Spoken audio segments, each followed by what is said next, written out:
forward to just spending a little bit of time with you and chatting and learning a bit, about your business and about your background.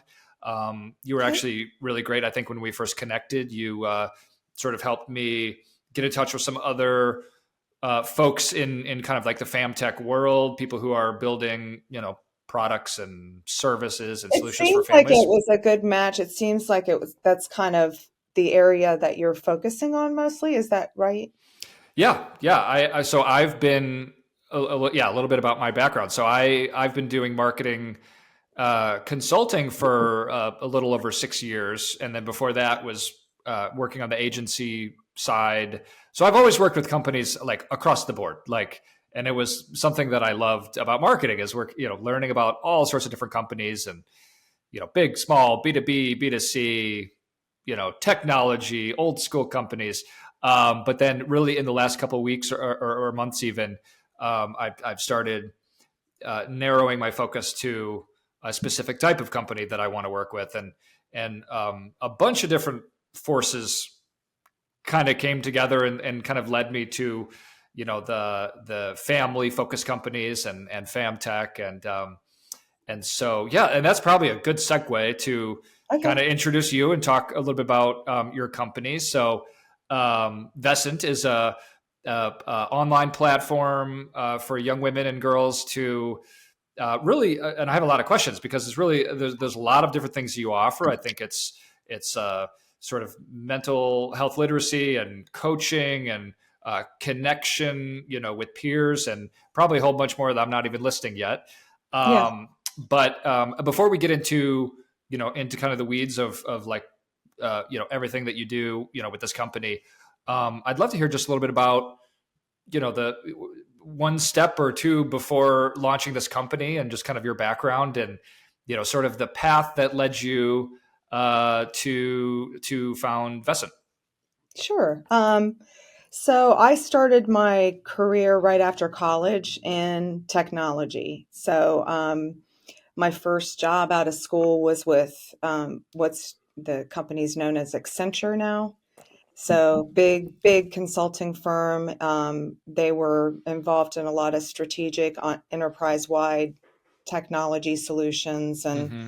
it's a worldwide company. I'm sure you're familiar with it. Yep. Was there for 8 years. Met my husband there, and we decided to start our own company after I left there, primarily because of the lack of family balance, work-life balance. I was pregnant, just getting off of maternity leave. I was a manager with Accenture at the time, and it seemed like I was going to have a great deal because I was going to be able to work part-time, have full health benefits and all that good stuff. But when Mm-hmm. I kind of finally had my first conversation after maternity leave, the partner said, "You're going to be stationed in Chicago. It's part-time, but it's in Chicago." And I had a 6-month-old baby. Mm-hmm. And so my husband and I just took the leap and we started our own IT consulting firm. We were hoping to have that kind of soft landing where he was diving into it himself and I was just going to step into it eventually when we were Yeah. more financially stable, but Mm-hmm. that didn't happen to us. We had that business, Abel Solutions, locally here for 23 years, and it was acquired in 2016. So it was really for us a business that was what we affectionately called an Accenture Light, with no travel and with a real big focus on giving back to the community and sort of our core values, that included making sure that we were with our kids when they were growing Mm-hmm. up. And so we did that for a long time, and then I left that venture, and both of us kind of did some other things for a couple of years. I really got focused on this issue in particular with social media and children when my kids started to get on social media Mm-hmm. way back in 2010. And so early on, a friend of mine and I kind of started dipping our toe in the water of having a website for girls, because we had some girls. She had a daughter and I had two daughters. I have two daughters and a son, and we just started seeing back then all the attention that they were giving to these new platforms and what their friends were doing with it, what they were Yeah. doing with it, and just kind of seeing all what we thought at the time as moms were unhealthy behaviors. And so we created a website back then and just dabbled in it. And we had a few hundred organic members that found us over time, and had that for a couple of years. And for a lot of reasons, we just couldn't sustain it. Hmm. Most of that was really due to the fact that the conversation and with business and social media at the time, the people that we were talking to, everybody was saying social media isn't a thing.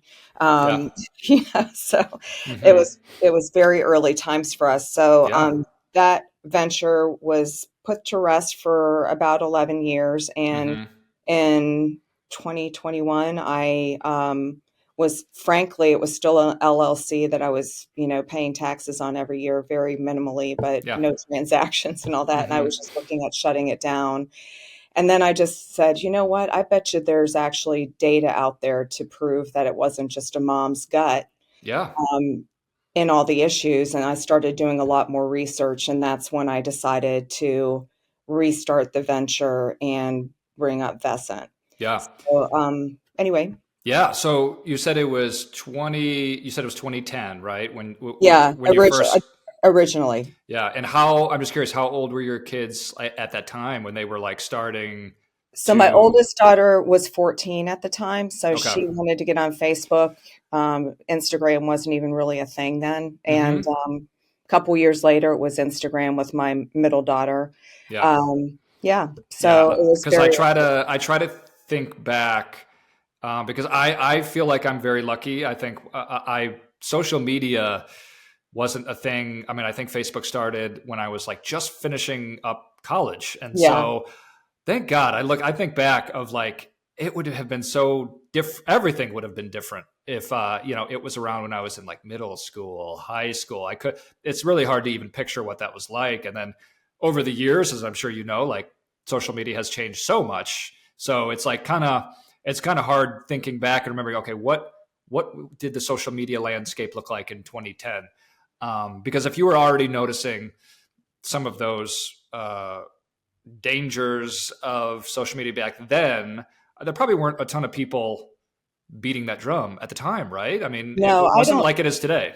Right, it definitely was something that we would talk about, even with fellow parents, and they didn't really understand the big deal. Hmm. For my daughter, my older daughter would not mind me saying so, but she experienced some, what I would consider some of the first, you know, not attacking cyberbullying, but an example being invited with some friends to do something Friday night, then getting canceled on, and then seeing another group of friends with these people on Yeah. social media having a good time. So this exclusionary Oh man. behavior, things, even back then we were seeing things like, and it was before the like button, but when that like button came around, it was kids sitting in the back seat of the car, putting up a post and immediately taking it down when they didn't get 100, so within an hour. Yeah. So Yeah. it was just that initial gut stuff. And, now there's just so much data out there. There's books written on it. I'm sure you've heard of the anxious generation. I consume probably every book out there that is related to this topic. Yep. Yeah. And really, I told my wife that I was, told her a little bit about, your company and that we were meeting, and she goes, "Oh, I'm reading The Anxious Generation." She's like, so she like plugged that book, you have kids. maybe 20 minutes ago. Yeah. We have, they're pretty young, but five and three, Well, you five. got to be thinking about it now. So it's good. Yeah. Yeah. Yeah. A 5-year-old daughter too. Cause when I hear about all this stuff, as soon as I found out I was going to be a girl dad, I started thinking of, okay, what are all the things where I feel like I'm, going to have to learn a bunch, and I feel like I'm a little bit over my skis. And I guess social media affects everybody, but, It does. but looking at it through a different lens of boys and girls, it probably could impact them maybe a little bit differently. And so, yeah, we do talk about it all the time, just because we, secretly, well, not so secretly, we hope that by the time they're in, middle school, high school, we might look back on social media like that was a pretty crazy experiment and it wasn't really great for a lot of reasons. And Yeah. we figured out how to rein it in. So that's our hope, but I we'll hope see. you're right about that. I'm not, I'm by personality, I'm a very half full girl and very optimistic in general, but Yeah. this particular landscape of technology and now diving into AI and the great experiment, as you called it, and I know the anxious generation calls it. There's a few books out there that on the side I'll send you so that you can Yeah. or your wife. One book in particular, and I'm in the name's blanking on me right now. I think when I read this book, and I think it was 2022, it came out. It was a journalist that, and I'm sorry I can't remember the name, but very focused on science behind social media and how it affects our girls, and you know talked about how when girls are entering puberty, it's not just the mental health stuff that you need to be aware of as a danger, but that their physiology is actually being altered if they're engaging on Instagram and see Botox commercials and Mm-hmm. Fitspo and all that kind of stuff. So you're actually physically altering yourself during puberty, which is to me was a very frightening kind of thing to learn because everybody Yeah. knows about the mental wellness stuff, but I'm not sure if everybody is aware how deep it goes beyond that. Yeah. I mean, with social media, because like you said, when, the like button became what it kind of is today, and everybody looks for the immediate, that immediate drug, that drip of like dopamine from all of the, seeing the likes coming in and how it can affect, I mean, it's literally affecting your brain in that moment, right? I mean, that's what Yeah, you're getting from it. So exactly. I could imagine when you're, on that roller coaster during a time in your life when you're already, hormonally and Yeah. everything externally, you're on a roller coaster, like navigating life. And, and that's why I think back to my, you know, middle school and high school experience. Like, man, it was hard enough without all of that, because the thing about not being included, like I could probably think back and think to a few times where I found out like a friend was having a party and it was in the neighborhood. And so I knew it was like 8 houses down and I wasn't there. And,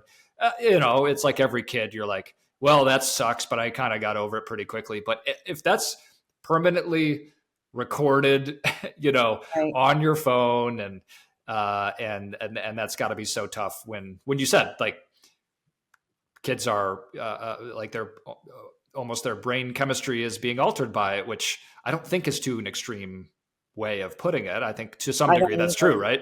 Yeah. I mean, there's philosophies and data out there. Obviously, the anxious generation is a philosophy, and it's got its arguments as well. He's got some people that argue against the fact that it's only social media. I Yeah. don't disagree with that, but I just think in general we need to be alarmed. I mean, the social media companies are being put on notice now, and I think that's a good thing for all of us. Some of the platforms are making some pretty good changes. I know there's a lot of laws that are trying to raise the age, and I'm not against any of that. I think it's all for the health of our kids. Mm-hmm. When you are a child that goes to high school and something happens on a Saturday night, and by Monday, it's not unusual for kids to get completely ostracized by their communities. I have a niece that happened to where there was an event, it was all over social media, and by the next week, she was doing school virtually for a year until she graduated because Yeah. it was so bad. So Oh, wow. there's so many stories. I mean, obviously, I hear a lot of them because people know what I do and tell me a lot of personal things, but I think it's something we need to be concerned about. Yeah. Yeah. And now going back to kind of like 2010, 2011, around the time that you had started exploring this a little bit more deeply, did you, and again, this is probably hard to do because we're going back a number of years of like how, the world was and how social media was, but did you have things that kind of worked for your family and your kids to like help navigate some of that? Were there things that that you could think of, or was it I just don't, not? Was it just different back then? it was just different back then. I mean, I think for me, being in the technology community anyway, I think as a parent, I was probably more hyper aware of security, So, for Yeah. instance, I definitely was not letting any of my kids have an account, on Facebook or Instagram unless they were my friends. Well, Hmm. fast forward 5 years and you've got Finsta, fake Instagrams that they are all doing behind their parents' backs and things like Yeah. that. So I think, and the reality of the situation is all these companies, and still this is the case, although this narrative is changing now, were putting that little checkbox when you create an account saying, are you 13 or over? So kind of trying to pay homage in a very disingenuous way to privacy things for kids. And Hmm. anybody could check that box even if they were 9 or 10 years old. So I Yeah. think, back then we weren't seeing as many. I think there's just a lot less awareness of those things. And as the Hmm. technology matured over time, the algorithms matured, and now we're seeing things that didn't exist back then, even though the business model was the same. It was, advertising and eyeballs and all that kind of stuff. But I mean, I think there was a pretty significant change to the Instagram algorithm in 2019, where all of a sudden, instead of seeing your friends' content, the people you want to see or the people that you and I want to see, we were being fed what the advertisers are going to make the most money off. So if you're a kid that's, really into fitness and I'm a soccer gal, and all of a sudden you're looking at this really beautiful, you know, 20-year-old that's all into exercise, and you become an exercise fanatic. So Yeah. that stuff started to happen much, much later, I think. Yeah, and I got rid of pretty much all social media unless the stuff that I like need, for work, because of the movie or documentary, and I can't believe I can't think of the The name of it right social now. dilemma. Yeah, Social Dilemma. Thank you. Yeah. I think it was like the second I watched that, I was like, man, this is scary. I'm getting rid of it all. So deleted everything, because I think, to your point, that like around the time that they came out with, where people kind of like started talking about the algorithm and the infinite scroll, where without Yeah. realizing it your algorithm could be something that isn't something that you're really necessarily designing. It's just being designed by the algorithm, like by this like third party sort of like entity, and then because it's good at sucking you in, and then you're stuck there, and who knows kind of what direction you get pulled in. And so that's what kind of scared me the most, of just uh, the amount of time that you can get sucked in, but then what it can do to you. And I mean, even worse for young people, I'm sure. Yeah, for sure. The social dilemma, it's interesting for me.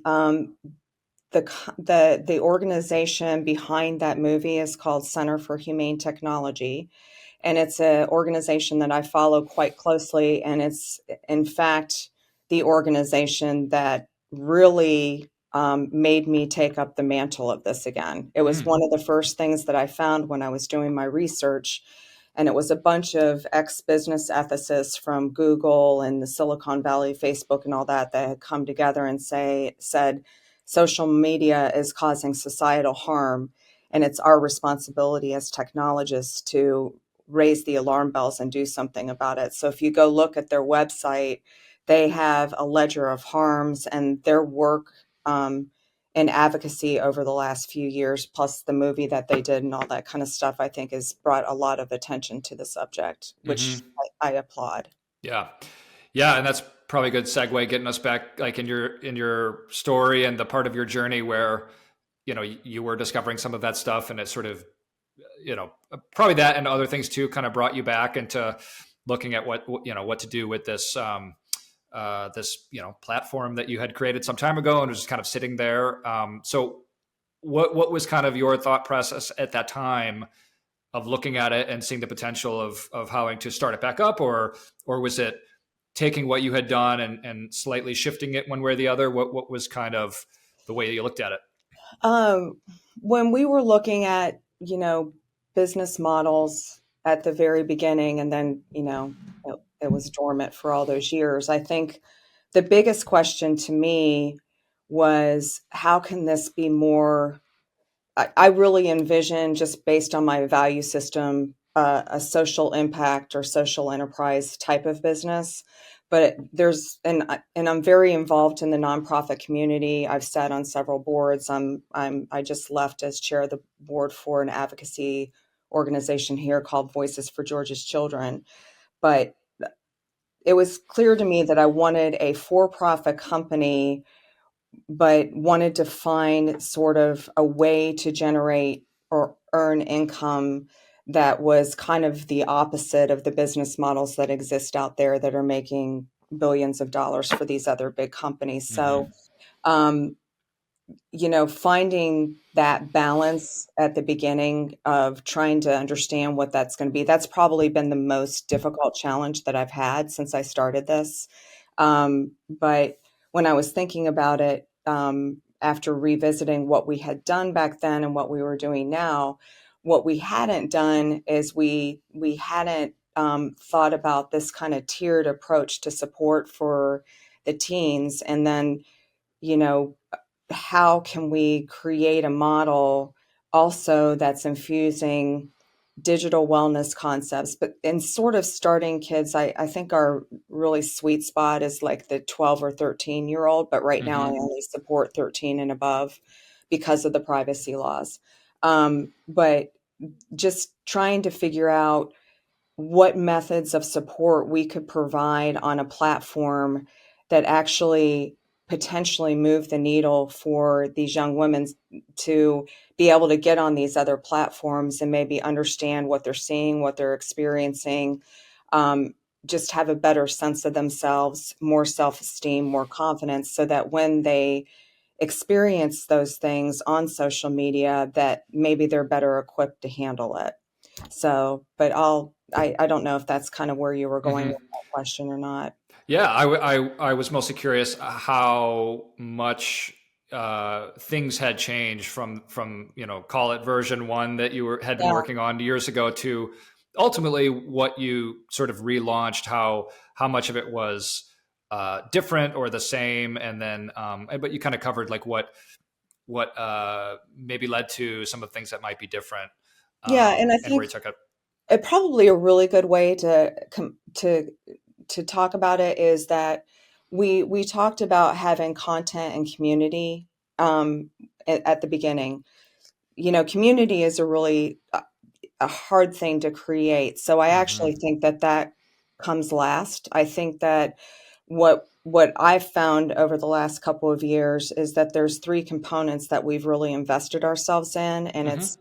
it's content, but it's also the coaching or the mentoring, and then hopefully as the platform starts to, hopefully reach more teens, then that community portion will be an engine of itself, where the girls, we kind of look at our model as this 4-H model, where maybe a teen is out in the world and they find us because they're hurting somehow or they're not feeling heard, and then they find us and they start the healing process because we infuse this mental wellness content. It's really a program Yeah. that is done with the coaches over a certain number of weeks, and then just the whole mentoring experience as an umbrella over that, the connection with the older, it's 13 to 17-year-old teen girls with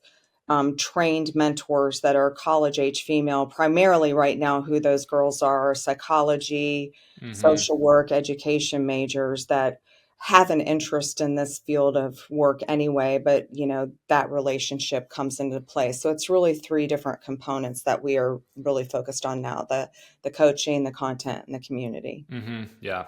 Yeah. Community that's always a tough one because Yeah. building a community could mean different things for different companies. But I feel like, and maybe this is what you were getting at, that perhaps 5 or so, even more years ago, you could, build a community, and within that community, you could do a bunch of different things with it, basically. But Yeah. then it does feel like now, and I think of clients I've worked with, that the community is kind of the thing that you're almost building in parallel with what the business is. So Yeah.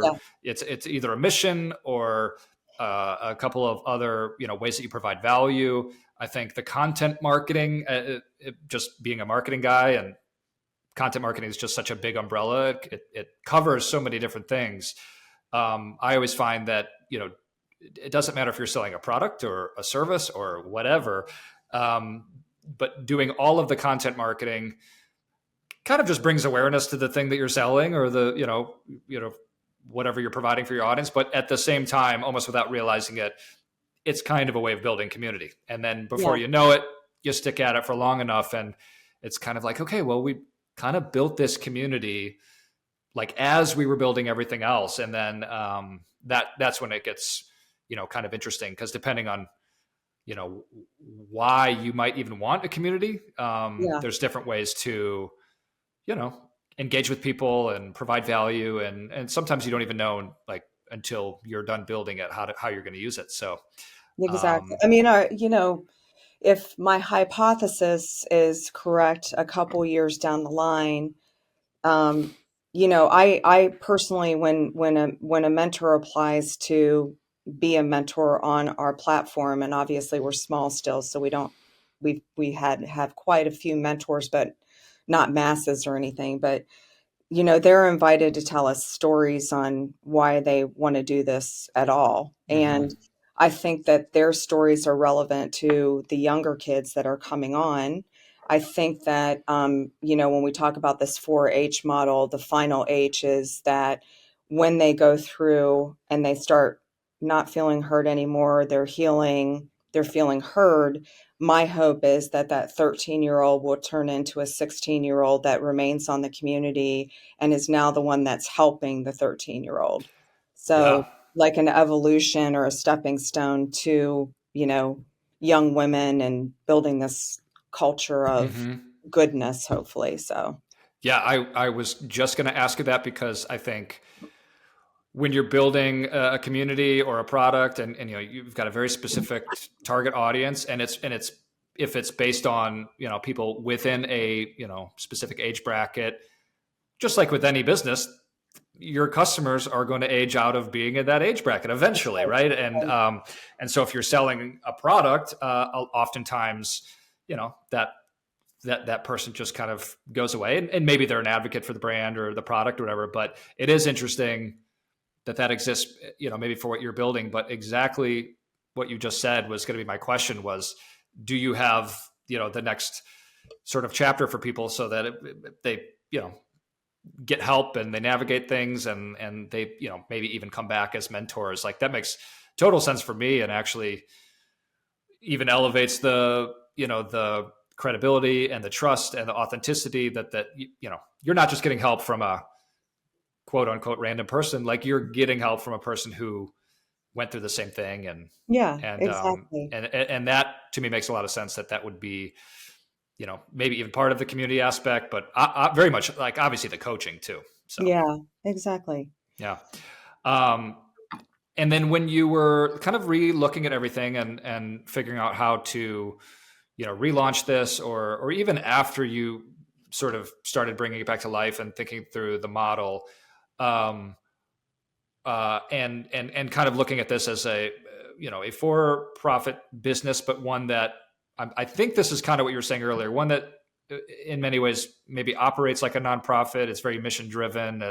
Uh, how did you think about, like, pricing, and how people come to your solution? I imagine in the beginning it's just sort of building it up as like the community. There's probably a lot of free content, lots of free stuff for people to engage with. But at what point did you look at this and go, okay, here's how we start to monetize this, to basically fuel the mission to keep growing? Well, and we're still pretty new. So Yeah. Vescent, this iteration of the company, Vescent, was really the late fall of 2023. So Okay. we were we had been another brand altogether, and so we spent quite a few months retooling our app with a new set of messaging, a Mm-hmm. new, a whole new marketing look and feel. And so the business model at the time and at the beginning was really just kind of focused on this. Well, it would be great if we had something other than this, but everybody can start as a subscription. Yeah. Who would be interested in this? And I had plenty of moms out there that told me that they would, I did a lot of interviews, and a lot of people said that if this was available to my 13-year-old daughter today, Yeah. I'd pay for a subscription to know that she had somebody to talk to, a real live person that was actually trained. And so Mm-hmm. early on, one of my business partners that is, very much tied to what I'm doing is called Sharpen Minds, and their content is what fuels my app. Mm-hmm. It's the platform that all our mentors train on, and it's this whole program of mental health literacy and resiliency. So the idea that your daughter could come on and be assigned a coach and then go through this 3 to 4 month long programming. Mm-hmm. And then, in addition to that, after all that's done and all that good stuff is done, then you can stay on and keep having the mentoring experience with other content related things like leadership development and communication. Because goodness knows, when parents talk to me, Mm-hmm. they're like, our kids don't really know how to communicate except this. And Yeah. so how do we teach them to be comfortable with conversation and picking up the phone and calling somebody instead of just texting somebody? So those are the kind of things I hear all the time. Mm-hmm. Yeah. Um, so the subscription model is obviously something that we're about to bring up just Mm-hmm. as one avenue of direct to consumer. But I'm um, really exploring with a lot of different partners and people this whole value-based care model, Mm-hmm. where there are health systems now that are really investing in value-based care, Yeah. which is preventative and interventions before you have an eating disorder and have to be hospitalized. How can you put things into place to educate a 13-year-old child on the signs of what an eating Yeah. disorder is? And so that's just an example, but Mm-hmm. anxiety, depression, all those kind of things are conversations as well. Does Yeah. that make sense, or am I? Mm-hmm. No, yeah. Yeah. And actually the whole strategy around like how a subscription, model would work actually is perfect segue to the next question, which was when you're, building a company like this, and I'm sure you think about this all the time, like the Do. marketing that you do directly to who is basically the end user would, be young people, young girls. And then, but also there's separate, marketing and messaging to the parents, because a Exactly. lot of times that is going to be the uh, audience that might be more out there seeking a solution to something. Where I run into this all the time. I have clients that do, mental health, services and therapy for young people, but a lot of times it's the parents that are, the ones that are a little bit more active in, Looking for the resources. yeah, going out and looking for those solutions. So have you, struggled with that, balancing the two? Is it as simple as just sort of we have two different sort of strategies for messaging and marketing? How have you guys kind of navigated that? Yeah, that's a really great question. Of course, I don't do a lot of paid marketing, in the startup phase right now. I mean, just so you understand my structure a little bit. Mm-hmm. I have one business partner, and she is my investor. And so I work full time in the business, and she's a silent partner.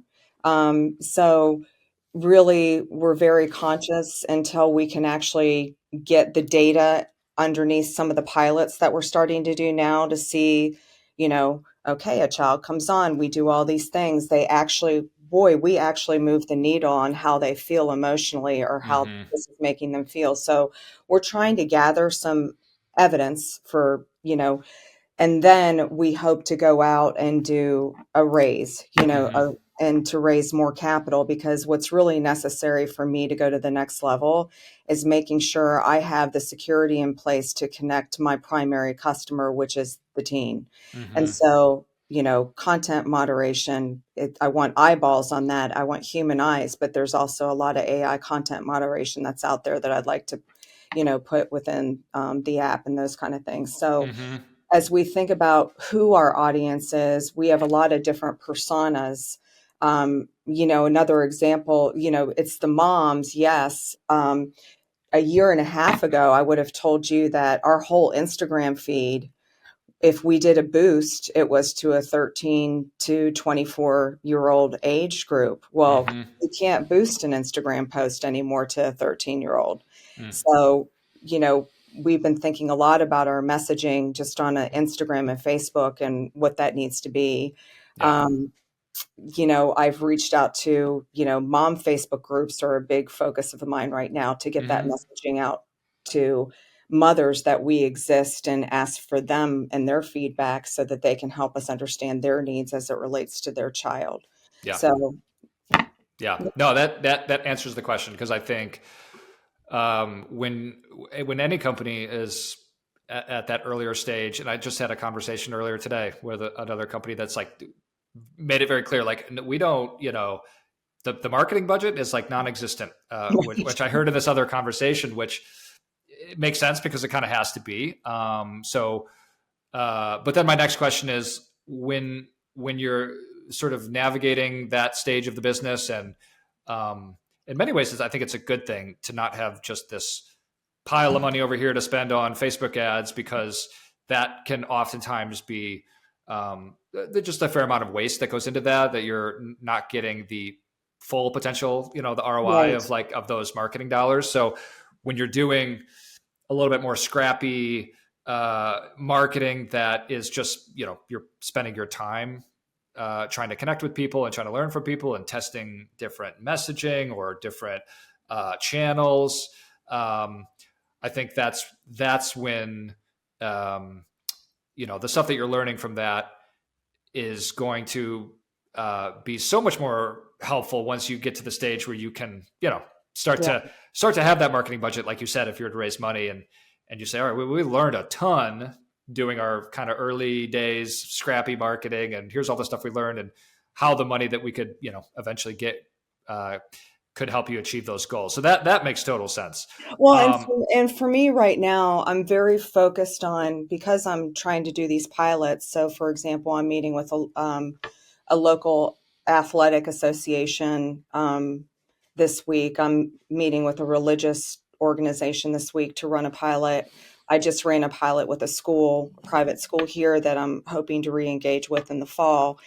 Um, I don't want to go, like right now I've been in this community for so long that I have a lot of connections here, from a business and nonprofit and personal perspective, that I want to know where those people are coming from right now. So for me, it doesn't make sense for me, unless I want to get more followers on Instagram. I can't really just open it up and add a bunch of people yet. So, mhm.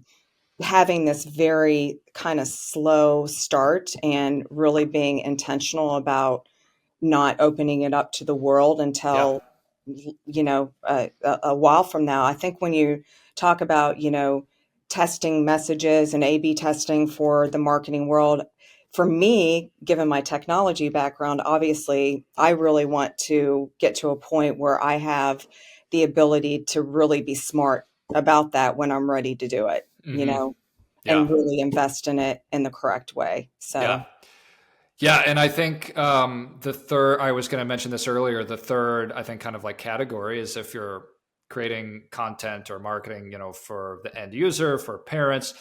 I'm guessing that third category potentially could just be like partners and, yeah, other organizations that you would want, for them to either have some sort of formal partnership or maybe just an advocate where it might make sense for them to promote what you're doing to some of their, members or customers or whatever it might be. Have you thought like a lot about developing those personas? Like, do you know yes. the biggest, most impactful partners like check, I'm sure, a couple of different boxes? Like what does that look like today? Because it could look very different, you know, a, Later, yeah. a few months from now even. So I'll give you a really interesting one because you're a marketing person. So um, at one point, we said we really do need not only to be sending out, I haven't started a newsletter yet, but I intend to start doing a monthly newsletter. And part of the reason I'm going to do that is because I am now sponsoring a mom's Facebook group that is very regional here to a couple of counties here with a few of the local cities. And it has Hmm. about 25,000 members in it that are moms that are actually getting on there. The community is amazing. Wow.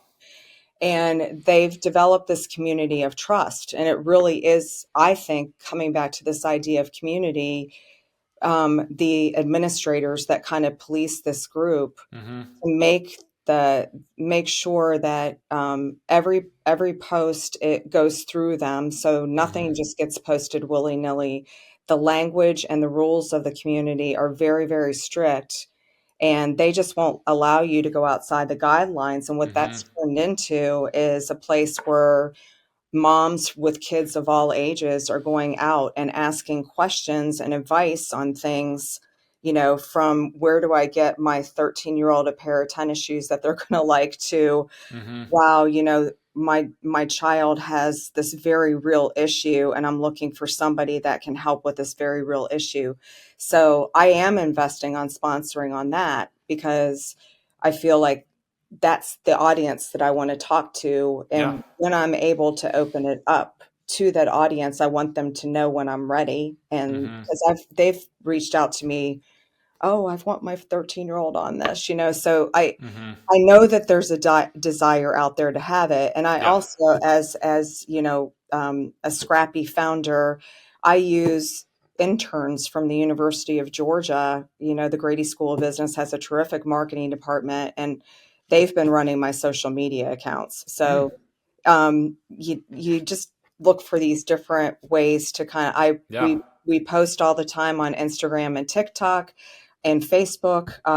So that's all done by college age kids that sort of Hmm. know what the current trends are and things like that. So Hmm. that's where I've spent the little bit of money I've had is on giving them a stipend a month so that they Yeah. can help me do that. Yeah.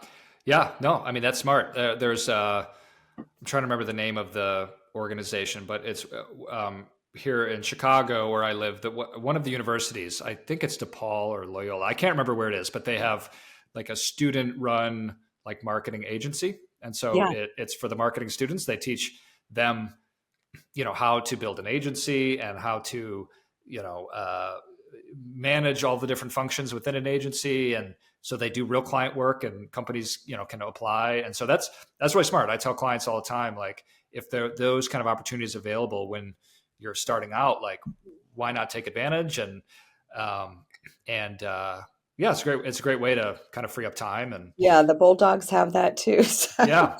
Yeah. yeah. um, One question I didn't ask earlier, and I wanted to make sure I asked, because a lot of the founders that I talk to, and I talk about this all the time with my clients, like getting to know your like ideal customer, and that's such a cliche. I mean, that's something everybody Yeah. knows, but like in practice, like in actually doing it the right way, sometimes it's like harder than you think. Where like when you start to build a company, and it's like, okay, we need to know our ideal customer. We get that, but can you think of examples where you had a conversation, or I mean, oftentimes it is a conversation. That's when you get the most in-depth sort of feedback and really good insights. But it could be anything. It could be a testimonial, an email, something on social media.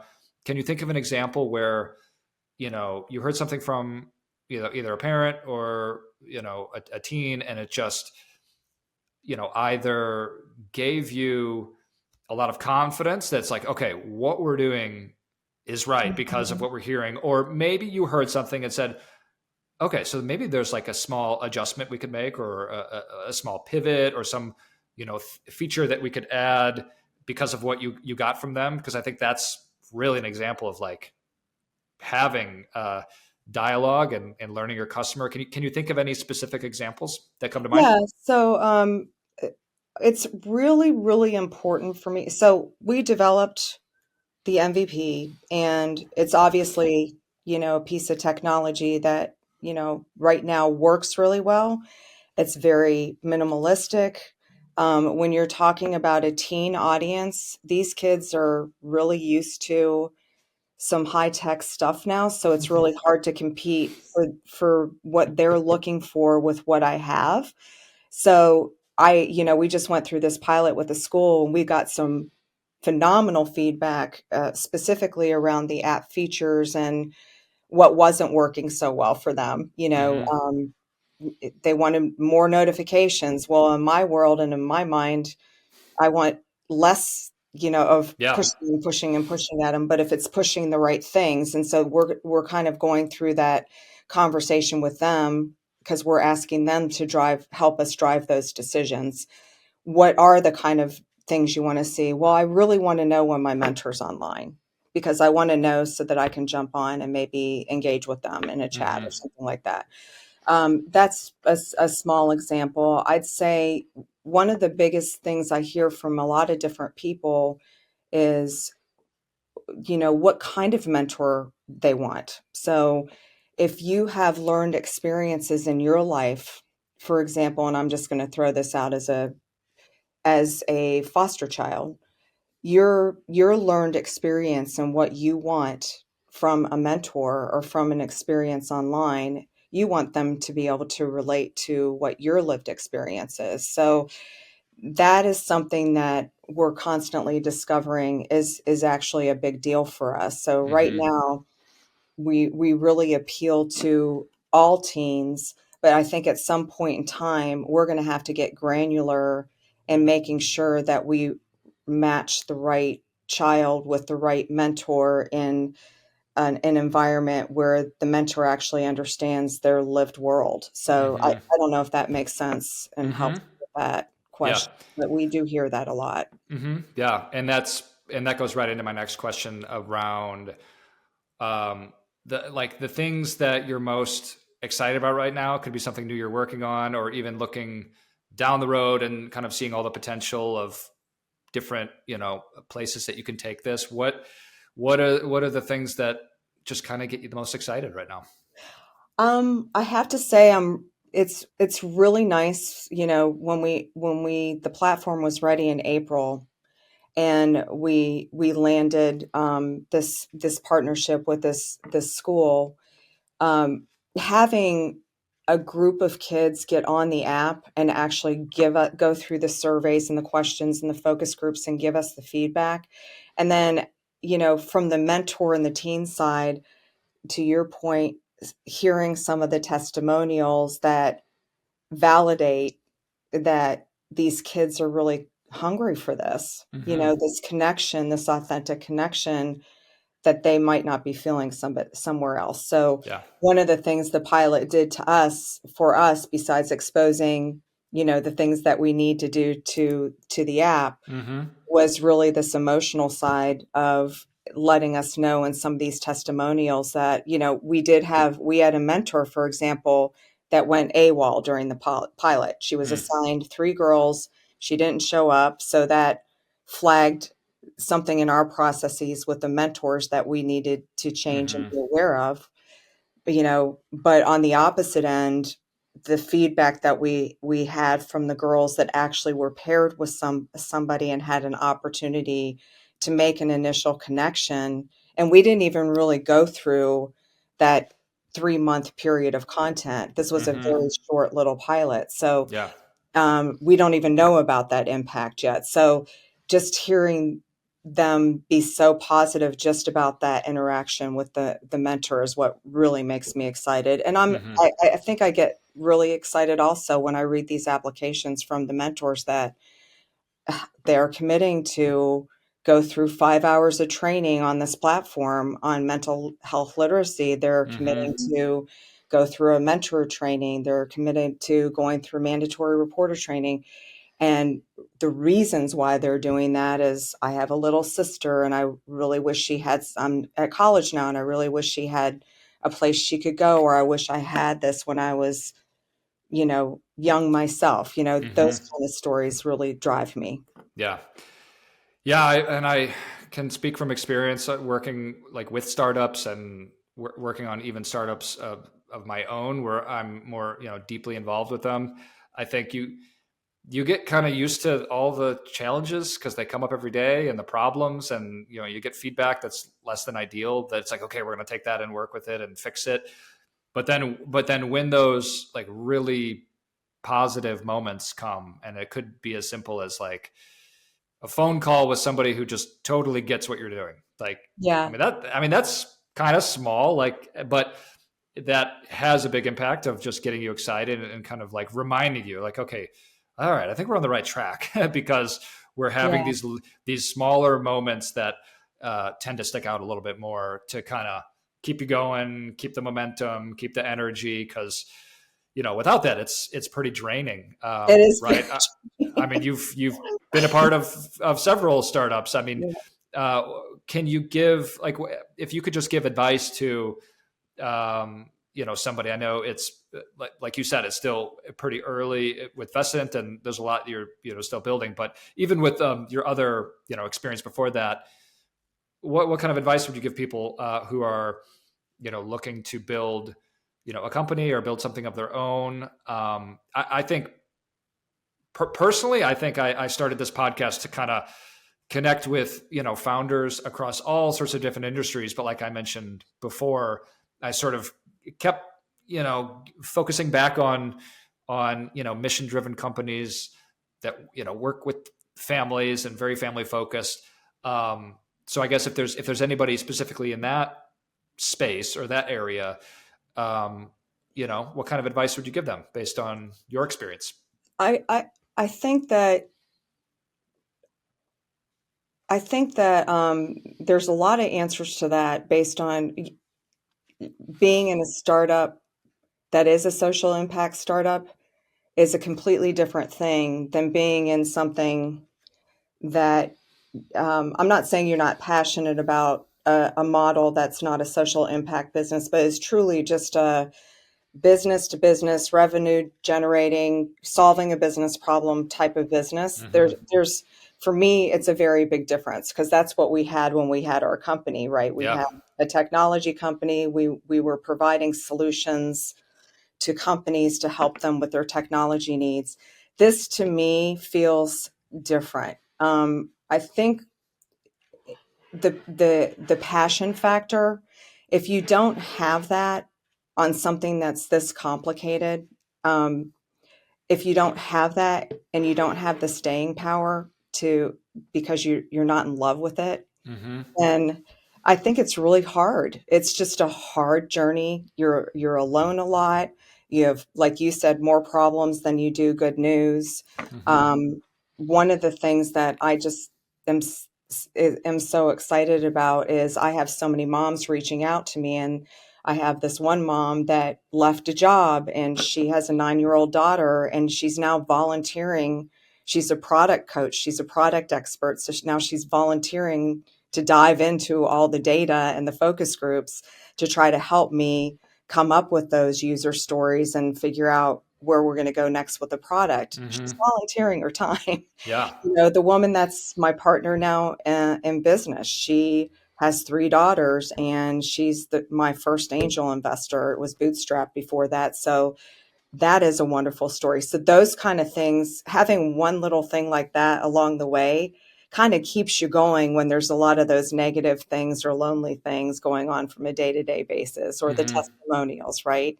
So my advice would be, um, find something you're passionate about, but once you make a decision that you're going to do it, remember that every day you just need to act on things. Keep acting, keep acting, keep acting, because the minute you start getting dismayed and discouraged, it's very easy to give up. And Yeah.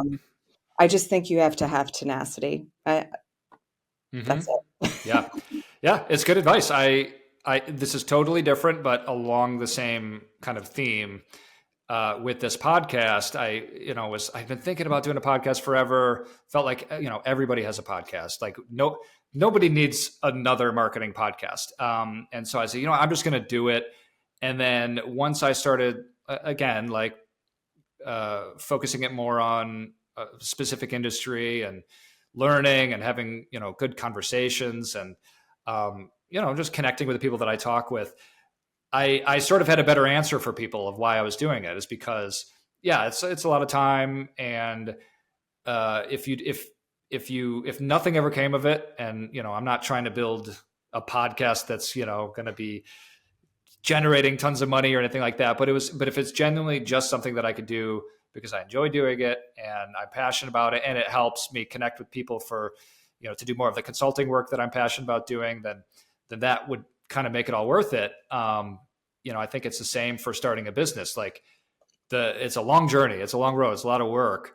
And there's no guarantee ever for anybody that you're going to reach No, whatever. More people fail than are Uh-huh. successful. So Yeah. And it's so a whatever, really nice thing to hear all the time. yeah, I know. Right.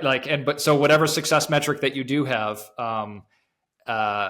oftentimes it's just sort of like, are you still able to do it? Are you still in business? And sometimes that is enough when you have that passion behind why you're doing it. Right. I mean, it just means that you are able to continue doing the thing that you're passionate about. So, and I think for your story, I mean, one of the reasons I said yes to today was because you do have this particular focus on families and, this world where people are trying to create better world for parents, better world for caregivers, that kind of thing. And I admire that you're doing that for that space, because I think that space is only finally starting to get a lot more attention. This whole FamTech world is a world where there's companies out there that are being created now to solve some of these problems that parents have just by having to go to work every day and paying astronomical childcare costs. And you're caring for your 80-year-old dad who's got Alzheimer's, so that's the care economy. And I think that it's a wonderful space to be focused on. Mm-hmm. Yeah, I'm really excited. I think as soon as I sort of discovered FamTech as a formal category, I started doing some digging, and a lot of people have asked me like, oh well, when was FamTech like the name? When was it coined? And I still don't really know the answer. But my theory is that with COVID, that just changed everything for almost every industry, and so I feel like a lot of companies have sort of been launched in the years during and after COVID because how we think about education, how we think about work, how we think about, like you said, the care economy, mental health. There are so many things that just sort of got shooken up a little bit by COVID that I feel my theory is that there's a lot of really, really great companies with really great missions that have been founded, in very recent years. And it's one thing that we know, thinking back to even like the housing crisis and the collapse of the economy. Well, there's all these like big giant companies that were started during that period of chaos. So I figured why not look at that as hopefully a trend that continues, but like you said, for an industry that is actually doing really great, like mission driven work and not just, big giant for-profit tech companies. Right. Yeah, So exactly. So yeah, I'm not glad to kind of hear that. Capitalism or things that those companies are doing necessarily, except for I'm kind of against the social media one, obviously, but I think it's great for large companies to understand that you've got to put your employees and your people first, and to do that, people need help, and they need help. They need to know that they can be a little bit more flexible in their work lives, so they can pick up their child from daycare and those kind of things. So and I've long career working in marketing and working at big agencies, and so I've worked with really big successful companies and brands, and I think you're right. There's nothing wrong with profit. There's nothing wrong with growing a business. There's nothing wrong with dominating an industry. But once you get big, it's just the reality is that it's a little bit harder to, even if you started as a mission driven company, like it just gets started harder as you get bigger. So I've found the clients over the years, not to like beat a dead horse, but like the clients over the years that I've had much more enjoyment working with and feel better about helping. And, when I go above and beyond for a client, which is for most clients, it's a little bit easier to do that for a company that, really has a great mission and it has sort of, everything aligned with that mission. So, Well, and to your point, I think once you get big, and you're beholden to stakeholders that you, because of your revenue, yeah. um, it's easy to lose the sight of the original reason, which is why there is sort of this friction point between a social impact company, somebody that starts out trying to do good, and actually taking capital from a company that once you take that capital, your whole goal is just to feed the engine Mm-hmm. instead of focusing on where you started, which is for me, that teenage girl. Yeah. So, Yeah. Well, it's clear based on our conversation today that, your mission is very clear. Social impact is, very obvious, kind of like who you're serving and what you're building this for. And so, yeah, I really appreciate sitting down and chatting for a little bit, Cindy. And I'd love to, stay in touch, and yeah. hopefully, when I'm able to release, this episode and, some of the content about this episode, that it brings a few more people, into kind of your world and a little bit more aware of what you're building. And, but yeah, at the very least, I'd love to stay in touch. Thanks, Dan. It was really nice to meet you, and I appreciate you asking me. Yep. Sounds good. All right. Well, Okay. enjoy the rest of your day. Thanks All again. right. Keep in touch. All Okay. right. Bye Bye-bye. bye.